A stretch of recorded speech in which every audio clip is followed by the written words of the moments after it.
ইমামুল আউয়ালিন আখিরিন বাহরে সাদকা রাহমাতাল লিল আলামিন। আল্লাহ রাব্বুল আলামিন নবী আলাইহিস সালাতু ওয়াস সালামকে এমন রহমত বানায় জমিনের মধ্যে পাঠাইছেন। সাহাবায়ে কেরাম বলে 2 দিন 3 দিন 7 দিনে আমাদের চুলার মধ্যে আগুন জ্বলতো না। আমাদের পেটে ক্ষুধার তাড়নায় আমরা গামছা বাঁধিয়া রাখতাম, রুমাল বাঁধিয়া রাখতাম। 7 দিনের ক্ষুধা নিয়ে যখন নবী আলাইহিস সালাতু ওয়াস সালামের চেহারার দিকে তাকাইতাম, সাথে সাথে পেটের ক্ষুধা নিবারণ হয়ে যাইত। আল্লাহ তাআলা নবীকে এত উত্তম রহমত বানায় পাঠাইছেন।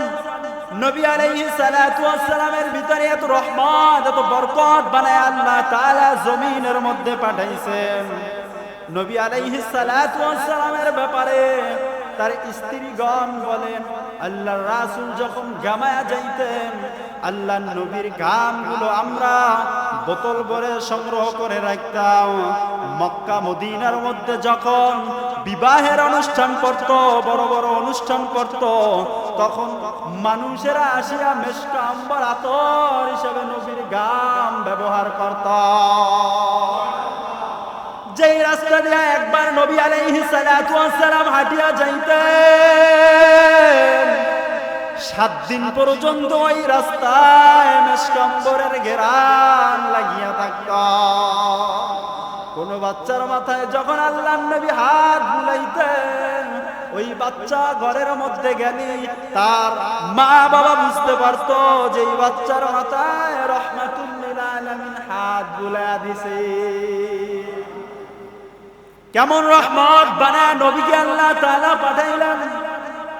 এমন রহমত বানায় জমিনের মধ্যে পাঠাইছেন। শুধু মানুষের জন্য নবী রহমত না, জিনের জন্য না, 18,000 মাখলুকাতের জন্য আল্লাহ রাব্বুল আলামিন নবী আলাইহিস সালাতু ওয়াস সালামকে রহমত বানায়া পাঠাইছে।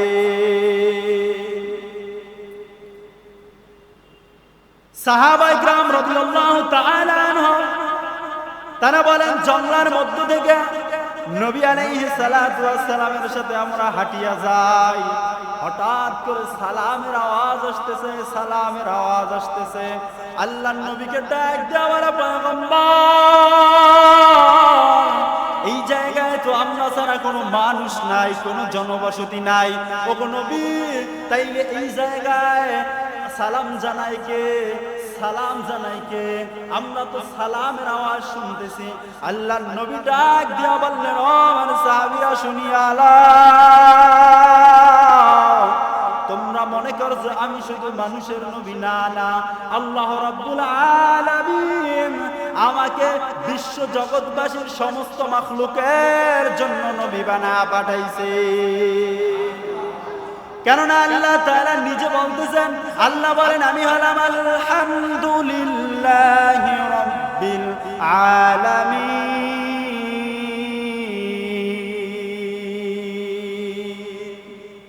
আল্লাহ তাআলা বলেন, আমি হলাম বিশ্ব জগৎবাসীর জন্য রব। আর নবী হলো, আমা আরসালনাকা ইল্লা রাহমাতাল লিল আলামিন। আমি আল্লাহ তাআলার রুবুবিয়তের এরিয়া যতটুকু, আমার নবীর নবুয়তের এরিয়া ততটুকু। আমি আল্লাহ তাআলা যেই জিনিসের জন্য রব, আমার নবী সেই জিনিসের জন্য নবী। নবী আলাইহিস সালাতু ওয়াস সালামের শান আর মান আল্লাহ তাআলা দুনিয়াতে আসার আগে থেকেই বানায়া রাখছে। আদম আলাইহিস সালাতু ওয়াস সালাম যখন জান্নাতের মধ্যে ছিলেন, আল্লাহ তাআলাকে সাইয়েদনা আদম প্রশ্ন করে, আয় আল্লাহ, আপনি আমি আর হাওয়া ছাড়া তো আর কোন মানব জাতি সৃষ্টি করেন নাই, আমরা দুইজন ছাড়া তো আপনি কাউরে বানান নাই। আল্লাহ বলে, হ্যাঁ, কাউরে তো বানাই নাই। তাইলে আল্লাহ, জান্নাতের গেটের মধ্যে আপনার নামের সাথে একজনের নাম লেখা আছে, উনি কে? সুবহানাল্লাহ। আল্লাহ তাআলা ডাক দিয়ে বলে, আদম, জান্নাতের গেটের মধ্যে যেই ব্যক্তির নাম তুমি লেখা দেখো, ওই ব্যক্তির যদি আমি আল্লাহ না বানাইতাম, এই জান্নাত আর আদম তুমিও হইতা না। আল্লাহ রাব্বুল আলামিন দুনিয়া সৃষ্টির আগে নিজ পরিকল্পনা নিয়ে নিলেন, আমি জমিন বানাবো, তো জমিন কার জন্য বানাবো? আমার বন্ধু রাহমাতুল লিল আলামিন, তার জন্য আমি এই জমিনের সব কিছু বানাবো। যদি এই বন্ধুকে না বানাইতাম, এই জমিনের কিছু বানাইতাম না। আল্লাহ তাআলা নবীর সব কিছুর মধ্যে বরকত রাখছেন। নবী আলাইহিস সালাতু ওয়াস সালাম যখন কিশোর, চাচা আবু তালিব তাকে লালন পালন করতেছে, হঠাৎ করে একদিন তাকায় দেখে মুহাম্মাদের এই ডান চক্ষুটা ফুলিয়া গেছে। গ্রামের ভাষায় যেটাকে বলে চক্ষু উদাইছে, বলে না? তো নবী আলাইহিস সালাতু ওয়াস সালামের এই ডান চক্ষুটা একটু ফুলিয়ে গেছে। মক্কা নগরী থেকে একটু দূরে এক পাদ্রী ছিল, যে পাদ্রী যদি ঝাড় ফুঁক করতো, মানুষের অনেক রোগ ভালো হয়ে যাইত। আবু তালিব সকালবেলা আল্লাহ নবী আলাইহিস সালাতু ওয়াস সালামকে কিশোর মুহাম্মদকে নিয়ে রওনা করছে। যাইতে যাইতে পাদ্রীর বাড়ি চলিয়া গেলেন। জিজ্ঞাসা করলেন, পাদ্রী কোথায়? বলতেছে, ওই পাদ্রী তো তিনি এখন ইবাদতে মগ্ন আছে, কিতাব পড়তেছে। আপনারা বসেন, তার সময় হলে সে বেরিয়ে আসবে। বিশ্ব নবীকে নিয়ে চাচা আবু তালিব বসিয়া রইলেন।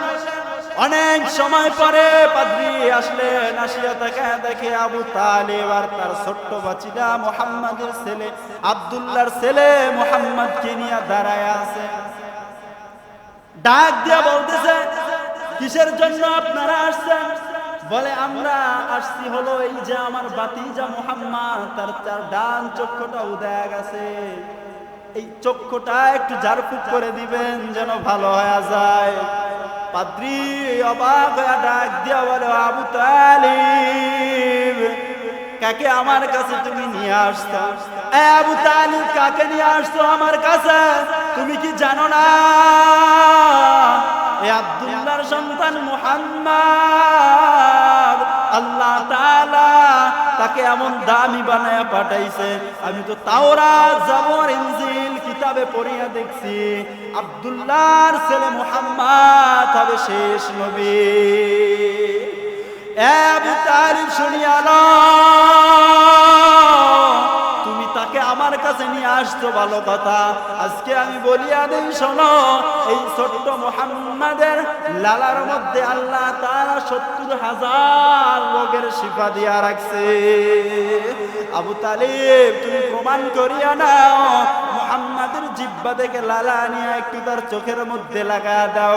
আবু তালিব ছোট্ট বাচ্চার মুখের থেকে লালা নিয়ে আসিয়া আল্লাহ নবীর চোখে লাগা দিলেন, সাথে সাথে চক্ষু ভালো হয়ে গেলে। এজন্য বন্ধু, নবীর সূরাত, নবীর সিরাতের উপরে যদি আমরা আমল করতে পারি, নবীকে আল্লাহ তাআলা যেমন ইজ্জত বাড়ায় দিয়েছিলেন, আমাদের ইজ্জতকেও তেমন আল্লাহ তাআলা বাড়ায় দিবে। এজন্য আল্লাহ তাআলা বলেন, কুল ইন কুনতুম তুহিব্বুনাল্লাহ ফাত্তাবিউনি ইউহিব্বুকুমুল্লাহ ওয়া ইয়াগফির লাকুম যুনুবাকুম ওয়াল্লাহু হুয়াল গফুরুর রহিম। আল্লাহ রাব্বুল আলামিন ডাক দিয়া বলে, কুল ইন কুনতুম তুহিব্বুনাল্লাহ, ও আমার ইমানদারেরা, তোমরা যদি আমি আল্লাহ তাআলাকে ভালোবাসতে চাও, আমি আল্লাহ তাআলাকে মহব্বত করতে চাও, তোমাদের জন্য মাপ কাটি দিয়া দিলাম। আমি আল্লাহ তাআলাকে ভালোবাসতে হলে আমার নবীর আদর্শ মানতে হবে। আজকে দেখবেন এমন কিছু মানুষ আছে, রবিউল আউয়াল মাস পাইলে জশ্নে জুলুস আরো কত কিছু করে, জিলাপি নিয়ে ভাগাভাগির কোনো শেষ নাই, মিলাদের শেষ নাই। কিন্তু এই মাস চলিয়া গেলে নবীর সিরাতের কোনো খবর থাকে না। নবী আলাইহিস সালাতু ওয়াস সালামকে আল্লাহ তাআলা জমিনের মধ্যে পাঠাইছেন। আল্লাহ বলেন, লাকাদ কানা লাকুম ফি রাসূলিল্লাহি উসওয়াতুন হাসানাহ। ও দুনিয়ার মানুষেরা, সর্বোত্তম একটা আদর্শ দিয়া আমি নবীকে জমিনের মধ্যে পাঠাইলাম। সর্বোত্তম আদর্শ কি? নবী আলাইহিস সালাতু ওয়াস সালাম যেভাবে নামাজ আদায় করছে আমরা সেইভাবে নামাজ আদায় করব, এটা হলো নবীর আদর্শ। নবী যেভাবে টুপিটা মাথায় দিয়েছেন ওইভাবে আমরা টুপিটা মাথায় দিব, এটা হলো নবীর আদর্শ। নবী আলাইহিস সালাতু ওয়াস সালাম নিজের 63 বছর জিন্দেগি যেভাবে চালাইছেন ওইভাবে আমাদের জীবন চালাবো, এটা হলো নবীর আদর্শ। এইটা যদি আমরা মানতে পারি তো নবীর আদর্শ আলা মানুষ হইলাম। কিন্তু সুন্নাতের খবর নাই, দাড়ি নাই, টুপি নাই, সুন্নাতের খবর নাই, নামাজ নাই, পর্দা নাই। রবিউল আউয়াল মাস আসলে মিলাদুন নবী নিয়ে ব্যস্ত হয়ে যায়। ওরে ভাই, এর দ্বারা জিলাপি খাওয়া হবে কিন্তু নবীর আশিক হওয়া যাবে না। নবীর আদর্শটা হলো উত্তম। এই আদর্শ যদি মানব জীবনে আমরা না ঢুকাইতে পারি, যা কিছু করি না কেন এর দ্বারা কোনো ফায়দা হবে না। এজন্য প্রিয় ভাইরা আমার, আল্লাহ রাব্বুল আলামিন নবীর আদর্শ উত্তম বানায় পাঠাইলেন। এমন উত্তম যে ওই মক্কার কাফের আর বেঈমানেরা সবচেয়ে নিকৃষ্ট মানুষ ছিল, যারা বাইতুল্লাহর ভিতরে মূর্তি ঢুকায় এরপরে তাওয়াফ করত। এত নিকৃষ্ট মানুষ ছিল যে তাদের জামানাটাকে আইয়ামে জাহিলিয়াতের জামানা বলা হয়। উলঙ্গ অবস্থায় আল্লাহ তাআলার ঘর বাইতুল্লাহকে তাওয়াফ করত।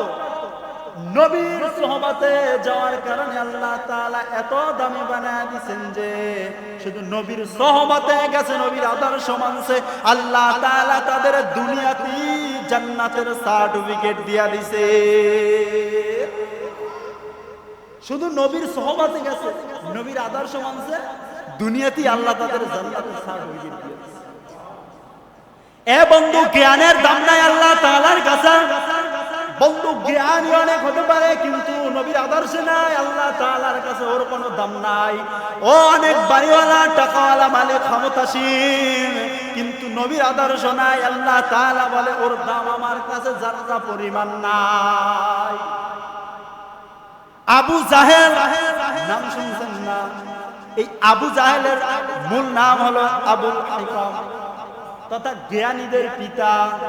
কাদের পিতা? জ্ঞানীদের পিতা। এই আবুল হিকাম জ্ঞানীদের পিতা তাকে বলা হতো। এত জ্ঞানী ছিল যে একটা উট হাঁটিয়া গেছে, আবু জাহেল ওই উটের পাড়া দেখিয়া বলতে পারত এই উটটা গাবি না অন্য কিছু।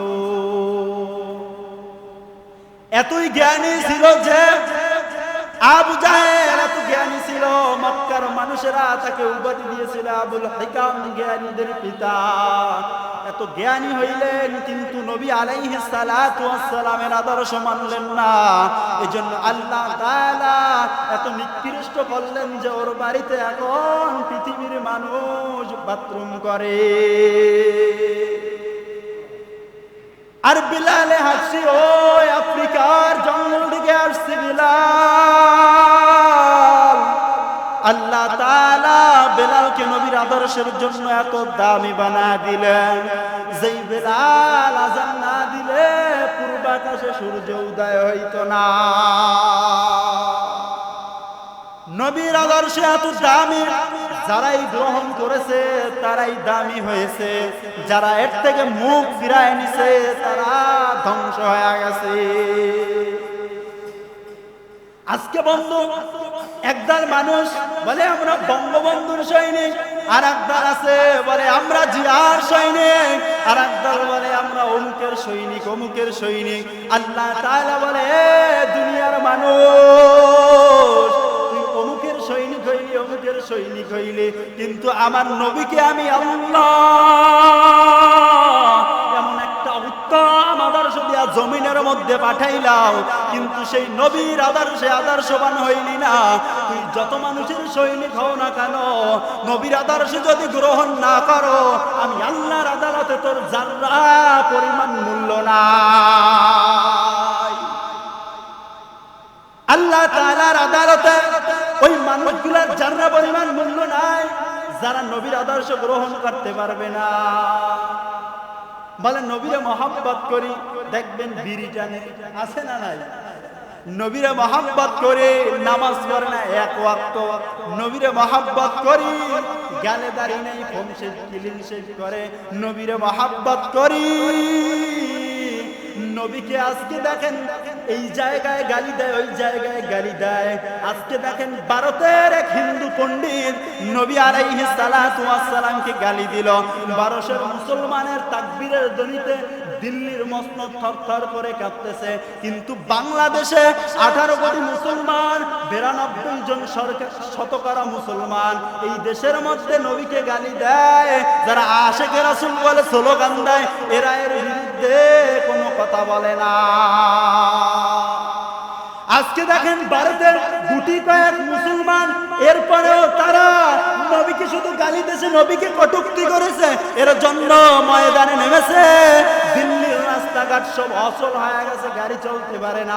মুসলমানের তাকবীরের ধ্বনিতে হিন্দুদের মসনদ থরথর করে কাঁপতেছে। আজকে তুমি কেমন আশিকে রাসূল হইলা? নবীকে আজকে বাংলার জমিনে এ গালি দেয় ও গালি দেয়, নবীকে নিয়ে কটূক্তি করে। তুমি আমি এর বিরুদ্ধে কথা বলতে পারি না, কলম ধরতে পারি না। বন্ধু, যত আশিকে রাসূল দাবি করি না কেন, এর দ্বারা নবীর উম্মত হওয়া সম্ভব না।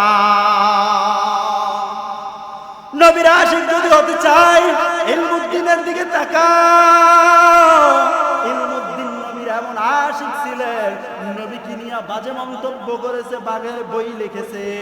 আল্লাহর বান্দা ইলমুদ্দিন নবীর কেমন আশিক, ওই নবীকে যে বাজে মন্তব্য করে বই লিখেছে, ওকে দুনিয়া থেকে বিদায় করে দিয়েছে। এজন্য বন্ধু, আমাদের নবীর আশিক কেমন ভাবে হতে হবে? নবী আলাইহিস সালাতু ওয়াস সালামের মহব্বত এমন থাকতে হবে। নবী আলাইহিস সালাতু ওয়াস সালাম বলেন, ক্বালান নবী সাল্লাল্লাহু আলাইহি ওয়াসাল্লাম, লা ইউমিনু আহাদুকুম হাত্তা আকুনা আহাব্বা ইলাইহি মিন ওয়ালিদিহি ওয়া ওয়ালাদিহি ওয়ান নাসি আজমাইন।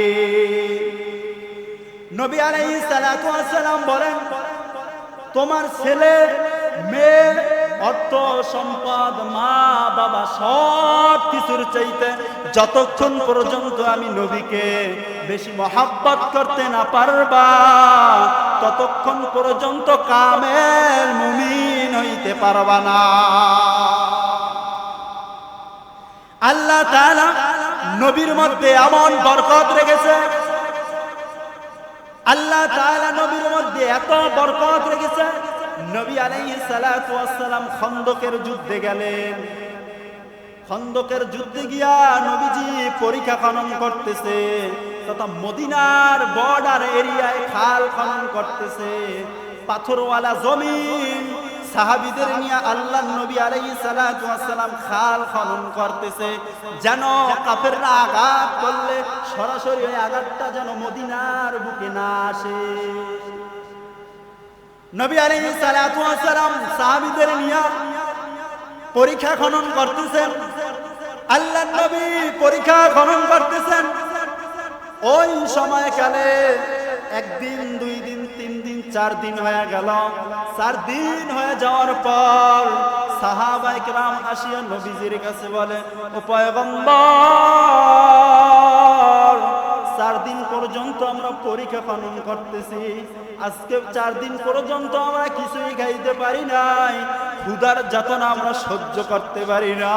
নবী আমাদেরকে যদি একটু খাবারের ব্যবস্থা করতেন তাইলে মনে হয় ভালো হইতো। নবী আলাইহিস সালাতু ওয়াস সালাম এই কথা বলার পর হযরত জাবের কথাটা শুনলেন, শোনার পর দৌড়ে চলে গেলেন বাড়িতে গিয়া স্ত্রীর ডাক দিয়া বলে, বিবি আমার, নবীজি পরীক্ষা পালন করতেছে, ঘরের মধ্যে কোনো খাবার আছে কিনা বিবি আমার, নবীর জন্য খাবার তৈরি করে দেওয়া যাবে কিনা। আজকে দীর্ঘ 4 দিন পর্যন্ত নবীর সাহাবীরা কোনো খাবার খাইতে আসে না, কোনো খাবার পাইতে আসে না। জাবের স্ত্রী ডাক দিয়ে বলে, স্বামী আমার, ওই যে দেখেন ছোট্ট একটা বকরির বাচ্চা আছে আর সামান্য পরিমাণ জব আছে, আপনি বকরির বাচ্চাটা জবে করে দেন, জবে করে দেওয়ার পর আমি ওগুলো রান্না করি। 10 জনের কম সংখ্যক সাহাবীকে নিয়ে নবীকে আসতে বলবে। জাবের চলে গেলেন, নবীকে গিয়া কানে কানে বললেন, ইয়া রাসূলুল্লাহ, ওগো আল্লাহর নবী, 10 জনের কম সংখ্যক সাহাবী নিয়ে আপনি যাইবেন। আল্লাহর নবী আলাইহিস সালাতু ওয়াস সালাম যখন জাবেরের বাড়িতে রওনা করলেন, 1000 সাহাবী খন্দকের ময়দানে নবী আলাইহিস সালাতু ওয়াস সালাম 1000 সাহাবীকে ডাক দিয়ে বললেন, ও আমার সাহাবীরা শোনো, জাবের আমাদের জন্য খাবার তৈরি করেছে, চলো আমরা জাবেরের বাড়ি মেহমান হই। জাবেরের স্ত্রী বলছে, কয়জন? 10 জন আর কম। নবী কয়জন নিয়ে যায়? আওয়াজ দিয়ে বলেন, কয়জন? 1000 সাহাবী নিয়ে নবী রওনা করছে। জাবের চিন্তিত হয়ে গেলেন। হযরত জাবের রাদিয়াল্লাহু তাআলা নবীর আগে দৌড়ে বাড়িতে চলিয়া গেলেন। বিবি, আর কোন খাবার আছে? নবী তো 1000 খন্দকের সাহাবী নিয়ে আসতেছে। জাবের স্ত্রী বলে, স্বামী আমার, আর কোনো খাবার নাই। নবী আলাইহিস সালাতু ওয়াস সালাম আসলেন, আসিয়া ডাক দিয়া বললেন, ও জাবের, কি খাবার তৈরি করছো? তাড়াতাড়ি নিয়ে আসো। জাবের রাদিয়াল্লাহু তাআলা পাতিলাটা নিয়ে আসলেন। আল্লাহর নবী ওই পাতিলার মধ্যে একটু থুতু নিক্ষেপ করলেন আর বললেন, ও জাবের, তুমি এবার এই পাতিলাটা আবার আগুনের মধ্যে চুলায় নিয়ে জাল দাও, গরম বানাও।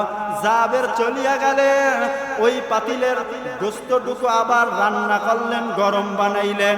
এবার বললেন, জাবের, নিজ হাতে সাহাবীদেরকে দিতে শুরু করো।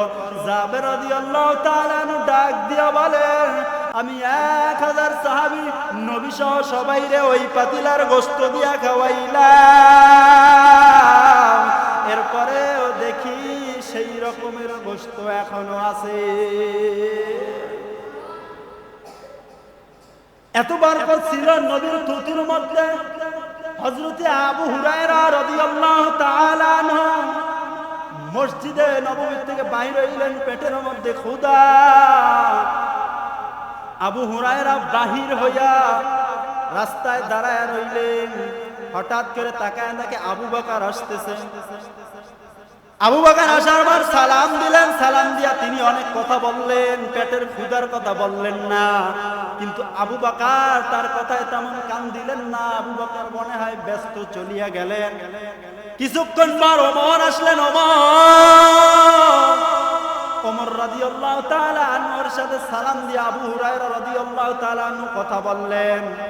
আবু হুরায়রা হযরত ওমরকে বললেন, ভাই ওমর, পেটের মধ্যে ক্ষুধা, খাবারের আয়োজন করা যায়? ওমর ডাক দিয়া বলে, আজকে 3 দিন 4 দিন পর্যন্ত আমি কোনো খাবার খাই না। ওই রাস্তায় দাঁড়ায় রইলেন। কিছুক্ষণ পর রাহমাতুল লিল আলামিন তাকে দেখতেছে দূর থেকে। আবু হুরায়রা দেখে হাঁটিয়া হাঁটিয়া আসতেছে। নবী কাছে আসার পর নবী আবু হুরায়রার সালাম দিলেন। তাকায় দেখে আবু হুরায়রার চেহারাটা মলিন হয়ে রইছে, কান্না কান্না ভাব। নবী জিজ্ঞাসা করলেন, আবু হুরায়রা, তুমি কেন কান্না করো? আবু হুরায়রা ডাক দিয়া বলে, নবী আমার, আজকে 4 দিন হয়ে গেল আমার কোনো খাবার নাই, আমি কোনো খাবার খাইতে পারি না। আবু হুরায়রার হাত ধরিয়া নবীজি হুজরায় চলে গেলেন। আয়েশাকে বললেন, আয়েশা কোনো খাবার আসেনি? আম্মা জান আয়েশা বলে, আপনার মেহমানদারির জন্য হাদিয়া পাঠাইছে একজন 1 পেয়ালা দুধ। আবু হুরায়রাকে বললেন, আবু হুরায়রা, মসজিদে নববীর মধ্যে আহলে সুফফার 70 জন সাহাবী আছে, তুমি যাও সেই সাহাবীদের ডাকিয়ে নিয়ে আসো। আবু হুরায়রা চলে গেলেন, আহলে সুফফার 70 জন সাহাবীকে ডেকে নিয়ে আসলেন।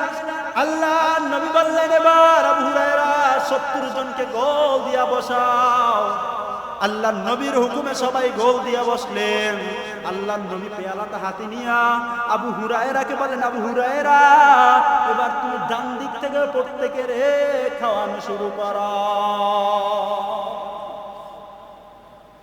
কেমন বরকত আমার নবীর মধ্যে, আল্লাহ তাআলা কেমন বরকত দিয়া নবীকে জমিনের মধ্যে পাঠাইলেন। আবু হুরায়রা নিজে বর্ণনা করেন, আহলে সুফফার 70 জন সাহাবীরে ঘুরায় আমি দুগ্ধ পান করাইলাম। 70 জন সাহাবী খাওয়ার পর নবী ডাক দিয়া বলে, আবু হুরায়রা, তুমি এবার পান করো। আবু হুরায়রা এবার নিজে পান করলেন। এরপরেও যেমন দুগ্ধ তেমনই পেয়ালায় আছে। কেমন বরকত দিয়া পাঠাইলেন নবী আলাইহিস সালাতু ওয়াস সালামকে, যে আল্লাহ তাআলা এত রহমত বানায়া পাঠাইলেন। যুদ্ধে যাবেন, যুদ্ধের ময়দানে তরবারি জান্ডা নিয়া নবীজি দাঁড়ায় আছে। নবী সাহাবীদের মধ্যে নজর দেয়, আলীকে দেখা যায় না। আলীকে দেখতে না পায়া আল্লাহর নবী সাহাবীদের বললেন, ও আমার সাহাবীরা, আলী কোথায়, আমার জামাতা কোথায়? হযরতে আলী রাদিয়াল্লাহু তাআলা আনহুর ব্যাপারে সাহাবীরা বলতেছে, নবী, আলীর চক্ষু উঠিয়া গেছে তথা চক্ষু খুলিয়া গেছে, অনেক ব্যথা, তিনি আসতে পারবেন না। নবীজি বললেন, যাও আলীকে ডাকিয়া নিয়ে আসো। সাহাবীরা চলে গেলেন, হযরতে আলীকে ডাকিয়া আসলেন। ও আলী, নবী ডাকতেছে, চলেন। আলী আসলো। আল্লাহর নবী আলাইহিস সালাতু ওয়াস সালাম আলীকে কাছে ডাকিয়া মুখের থেকে একটু লালা নিয়া আলীর যেই চোখে ব্যথা ওই চোখের মধ্যে লাগায়া দিলেন। সাথে সাথে আলীর চক্ষু ভালো হয়ে গেল। এজন্য বন্ধু আমি বলতে চাই, আল্লাহ তাআলা এই নবীকে এত রহমত আর বরকত বানায় আমাদের মধ্যে পাঠাইলেন। আমরা ওই নবীর সুন্নাতের আমল যদি না ধরতে পারি, ওই নবীর সুন্নাতের মহব্বত যদি নিজের মধ্যে না ঢুকাইতে পারি, মাথায় যদি টুপি পরিধান করতে না পারি, দাড়িটা যদি লম্বা করতে না পারি, বন্ধু ওই মহব্বতের যতই গান গাই, নবীর মহব্বত কিন্তু কোনো কাজে আসবে না। নবীর আসল মহব্বত হলো, নবী বলে, কয়লান নবী সাল্লাল্লাহু আলাইহি ওয়াসাল্লাম, মান আহাব্বা সুন্নতি ফাকাদ আহাব্বানি ওয়া মান আহাব্বানি কানা মাই ফিল জান্নাহ। আল্লাহর নবী বলেন, ও উম্মতেরা আমার শোনো, মহব্বতের মাপকাঠি হলো মান আহাব্বা সুন্নতি, যে আমার সুন্নতের মহব্বত করলো, ওয়া মান আহাব্বানি, সে যেন আমি নবীকে মহব্বত করলো, কানা মাই ফিল জান্নাহ, আর যে আমি নবীকে মহব্বত করলো, সে যেন আমি নবীর সাথে জান্নাতে চলিয়া গেল।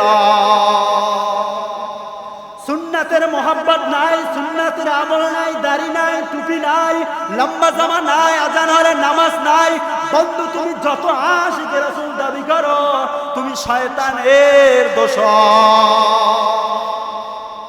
কেননা আল্লাহ তাআলা নবীর সুন্নাতের আদর্শ মানার জন্য হুকুম করেছে। আল্লাহ বলেন, কুল ইন কুনতুম তুহিব্বুনাল্লাহ ফাত্তাবিউনি ইউহিব্বুকুমুল্লাহ, যদি আমি আল্লাহকে পাইতে চাও তাইলে নবীর আদর্শে আদর্শবান হও। আজকে আমাদের মাঝে নবীর আদর্শ নাই, তাই আমাদের জীবনে বরকত নাই। বিপদ কেন আমাদের এত বিপদ? প্রত্যেকটা মানুষ এখন বিপদের মধ্যে আছে। বিপদের মধ্যে থাকার মূল কারণ হলো নবীর সুন্নাত আমাদের মাঝে নাই। বেঈমান আর কাফিরের দল আজকে মুসলমানদের এত আঘাত কেন করে? মুসলমান নবীর আদর্শ ছাড়িয়া দিছে, মুসলমান নবীর সুন্নাত ছাড়িয়া দিছে। জিহাদের ময়দানে দীর্ঘ 4 দিন পর্যন্ত সাহাবায়ে কেরাম যুদ্ধ করছে। 4 দিনে মুসলমানদের বিজয়ের কোনো আভাস পাওয়া যায় না। সাহাবীরা এবার মাশওয়ারায় বসলেন। মাশওয়ারা করা কি? সুন্নাহ। মাশওয়ারা করা কি? সুন্নাহ। মাশওয়ারা করলে আল্লাহ তাআলা বরকত বাড়ায় দেয়। ঘরে একটা কাজ করবেন, ঘরের সবাই মিলে মাশওয়ারা করবেন, পরামর্শ নেবেন। যে কোনো একটা কাজ করবেন, কয়েকজন মিলে পরামর্শ নেবেন। নবী বলে ওটার ভিতরে আল্লাহ তাআলা বরকত দিয়ে দেয়। সুবহানাল্লাহ। সাহাবীরা মরুভূমির প্রান্তে গাছের ছায়ায় মাশওয়ারায় বসলেন। আল্লাহর নবীর সাহাবীরা মাশওয়ারায় বসলেন, কি করা যায়? আমাদের কোন যেন আমলে ঘাটতি আছে, কোন সুন্নাত যেন আমরা ছাড়িয়ে দিছি, এই জন্য আমাদের বিজয় হয় না। একজন সাহাবী ডাক দিয়া বলে, ও নবীর সাহাবীরা শোনো, আমার মন বলতেছে ব্যস্ততার কারণে এই 4 দিন পর্যন্ত আমরা তো মেসওয়াক করতে পারি না। সাহাবীরা বলছে আসলেই তো সত্য, আমরা তো মেসওয়াক করতে আসি না। নবী আলাইহিস সালাতু ওয়াস সালামের সুন্নাত, মৃত্যুর শয্যায় আল্লাহর নবী আম্মা জান আয়েশা রাদিয়াল্লাহু তাআলা আনহার বুকের উপর এভাবে হেলান দেওয়া আল্লাহর নবী। মা আয়েশা বলে, নবীকে যেন ইশারা করলেন। আমি নবীর কানের কাছে গিয়ে বললাম, ইয়া রাসূলুল্লাহ, কি? আল্লাহর নবী শাহাদাত আঙ্গুল দিয়ে দূরে দেখায় দিলেন মেসওয়াক। আমি নিয়ে আসলাম, নিজে দাঁত দ্বারা আমি আয়েশা ওই মেসওয়াকটা নরম করে নবীকে দিলাম। মৃত্যু নবী আলাইহিস সালাতু ওয়াস সালাম মেসওয়াক করছে। সুবহানাল্লাহ।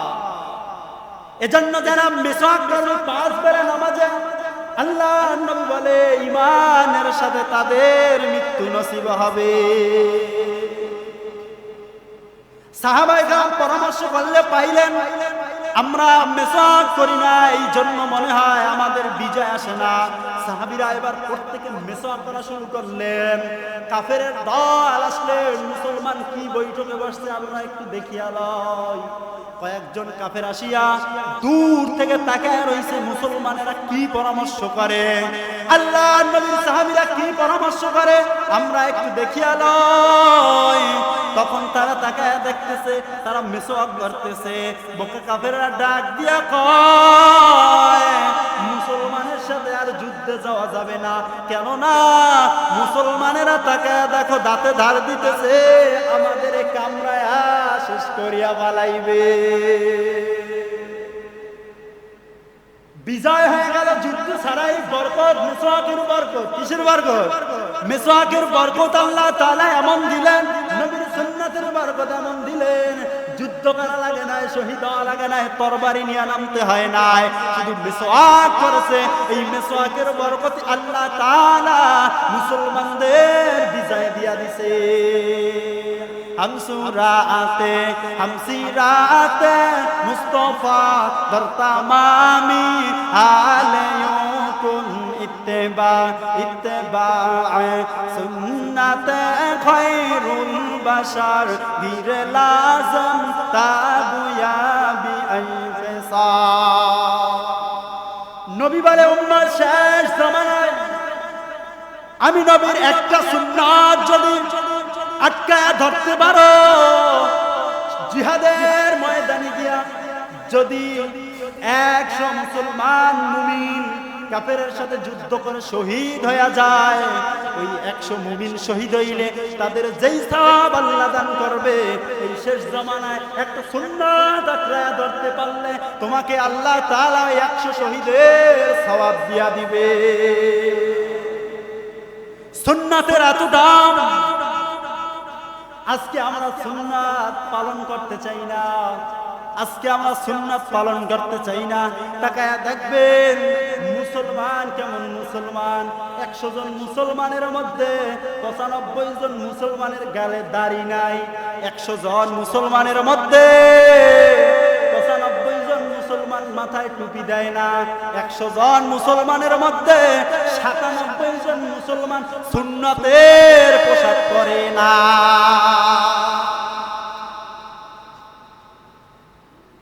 এই সমস্ত মানুষ, কিছু লোক আছে দেখবেন মুসলমান, চেহারার দিকে তাকাইলে এরা হিন্দু না মুসলমান অন্য কোনো ধর্ম চেনাই যায় না। আছে না নাই? এই বাইরা যদি দূরে কোথাও গিয়া মারা যায়, এমন এক জায়গায় গিয়া মারা গেল যেই জায়গা তারা কেউ চেনে না, হইতে পারে কি পারে না? পারে না, দূরে গিয়া মরতে পারে না। মনে করেন অ্যাক্সিডেন্টে এমন এক জায়গায় মারা গেল, সেই জায়গায় তারা কেউ চেনে না। এখন ওই আল্লাহর বান্দা ওরে ওই মৃত্যু লাশটা কি করবে? পড়বে না মাটি দিবে? ওর যদি মুসলমান না হিন্দু, চেহারায় দাড়ি নাই, টুপি নাই, সুন্নাতের কোনো পোশাক নাই, সুন্নাতের কোনো লেবাস নাই, ওই আল্লাহর বান্দারে কেমনে বুঝবে যে এটা মুসলমান না অন্য বিধর্মী? শেষমাস একটা আছে যে প্যান্ট খুলে দেখাবে, এছাড়া আর কোনো উপায় নাই। দাড়ি এমন একটা সুন্নাত বাজান, আমি মারা যাব, মাথার টুপিটা কিন্তু মওয়াতের সময় সাথে যাবে। আওয়াজ দিয়ে বলেন, এই গালের দাড়ি এমন একটা সুন্নাত যেটা মৃত্যুর পরে সাথে চলিয়া যাবে। এজন্য আমরা এই সুন্নতের আমলটা করার চেষ্টা করি। একটা সুন্নাত আঁকড়াই ধরি না, দাড়িটা রাখিয়া দেব, আল্লাহ তাআলা বরকত দিয়ে দিবেন, পুরা জিন্দেগি বরকত বানায় দিবেন একটা সুন্নাতের আমল যদি ধরতে পারি। সাহাবায়ে কিরাম কেমন সুন্নাতের পাগল, সাহাবায়ে কিরাম এমন সুন্নাতের পাগল ছিল, শুধু দেখছে নবী এটা করেছে বা নবী এটা বলেছে, ওইটা করতে যাররা পরিমাণ দ্বিধাবোধ করেন না। সাহাবায়ে কিরাম এত দামি হওয়ার পিছনে নবীর সুন্নাতগুলো মানব জীবনে এমন ভাবে আঁকড়াইয়া ধরেছে, আল্লাহর নবীর সুন্নাতগুলো এমন ভাবে পালন করেছে, জীবন চলিয়া গেল সুন্নাত ছুটিয়া যায় না। আল্লাহর নবী আলাইহিস সালাতু ওয়াস সালাম দুইটা জিনিস আমাদের জন্য রাখিয়া গেছে। এক নম্বরে হলো আল্লাহর কোরআন, কিতাবুল্লাহ ওয়া সুন্নতি রাসূল। আল্লাহ তাআলার কোরআন আর নবীর সুন্নাত। নবী বলে দুইটা জিনিস যদি আঁকড়ায়া ধরতে পারো, উম্মত কোনদিন গোমরাহ হবে না। আর যেই উম্মত আজকে কোরআন মানে কিন্তু সুন্নাত মানে না, আবার একদল আছে সুন্নাত মানে কিন্তু কোরআন মানে না, এর নবীর উম্মতের দল। নবী বলে দুইটা জিনিস আঁকড়ায়া ধরো, কোরআন আর সুন্নাত, কোনদিন পথভ্রষ্ট হবে না, ঈমানের সাথে মওয়াত হয়ে যাবে। একদল আছে দেখবেন কোরআন পড়ে সুন্নাতের কোনো আমল নাই, আর একদল আছে সুন্নাত মানে কিন্তু কোরআনের কোনো আমল নাই। বন্ধু এমন হলে চলবে না। নবী বলে দুইটা জিনিস আঁকড়ায়া ধরতে হবে, কোরআন আর সুন্নাত। এই দুইটা জিনিস যদি মানব জীবনে আঁকড়ায়া ধরতে পারো, আল্লাহ তাআলা তার খাঁটি গোলাম বানায়া কবরে নিয়ে যাবে। আল্লাহ তাআলার খাঁটি গোলাম হওয়ার জন্য সুন্নাতের আমল অপরিহার্য। থেকে ফরজ বাদ দিয়া কথা বল, নামাজ পড়লাম না, আমি সুন্নাত মানলাম, কোনো লাভ হবে? কোনো লাভ হবে না। ফরজ ইবাদতগুলো ঠিক রাখিয়া সুন্নাতের আমলগুলো যদি আমরা পরিপূর্ণ আদায় করতে পারি, তাইলে আল্লাহ রাব্বুল আলামিন খাঁটি বন্ধু বানায় নিবে। নবী আলাইহিস সালাতু ওয়াস সালামকে আল্লাহ তাআলা কেমন মুজিজা দিয়ে জমিনের মধ্যে পাঠাইলেন। আল্লাহ তাআলা ডাক দিয়া বলেন, আদম থেকে ঈসা রূহুল্লাহ পর্যন্ত 1,24,000 নবী রাসূলকে আল্লাহ তাআলা যেই সমস্ত মুজিজা দান করেছে, মুহাম্মাদুর রাসূলুল্লাহ সাল্লাল্লাহু আলাইহি ওয়াসাল্লামকে আল্লাহ তাআলা এই সকল মুজিজা একারে দান করেছে। আল্লাহ তাআলা কোরআনটাকে নাযিল করলেন, নবীর যারা পরিমাণ কষ্ট দেয় না। আল্লাহ তাআলা জিবরাইলের ডাক দিয়া বলে, ও জিবরাইল শুনিয়া লও, কোরআনটারে নাযিল করবা, আমার নবী যদি মক্কায় থাকে কোরআন তুমি মক্কায় নিয়ে যাবা। সুবহানাল্লাহ। জিবরাইল নবী যদি মক্কায় থাকে কোরআন নিয়ে মক্কায় চলিয়া যাবা, জিবরাইল নবী মদিনায় থাকবে কোরআন নিয়ে মদিনায় চলিয়া যাবা। জিবরাইল নবী যদি ঘুমন্ত থাকে ওই ঘুমন্ত নবীর কিনারায় যাবা। জিবরাইল নবী যে অবস্থায় যেখানে যেই সময় থাকবে তুমি জিবরাইল নবীর কাছে ওই অবস্থায় ওই সময় চলিয়া যাবা। নবী আলাইহিস সালাতু ওয়াস সালামকে আল্লাহ তাআলা এমন মুজিজা দিলেন, আল্লাহ নবী আলাইহিস সালাতু ওয়াস সালামকে আল্লাহ তাআলা তো দামি মুজিজা দিলেন, জমিনে বসে নবী আঙ্গুল দিয়া হাতের ইশারা দেয় আসমানের চাঁদ দুটুকরা হয়ে যায়। কাফেররা হাতের মধ্যে পাথরের কণা নিয়ে আসে, বলে মুহাম্মদ কি এটার মধ্যে বলতে পারলে মুসলমান হয়ে যাব। নবী ডাক দিয়া বলে, ওরে কাফেরের দল, আমার বলার দরকার নাই, তোর হাতের মধ্যে কি আছে ওইটাই যদি বলে কেমন হয়। সাথে সাথে পাথর ডাক দিয়া বলে, আমি হইলাম একটা পাথর। ইমামুল আউয়ালিন আল আখিরিন বাহরে সাদকা রাহমাতাল লিল আলামিন। আল্লাহ তাআলা যতটুকু কথা বললাম এই কথার উপরে আমাদের সবাইকে আমল করার তৌফিক দান করুন। সকলে বলেন আমিন। ওয়া মা আলাইনা ইল্লাল বালাগ। আসসালামু আলাইকুম ওয়া রাহমাতুল্লাহ।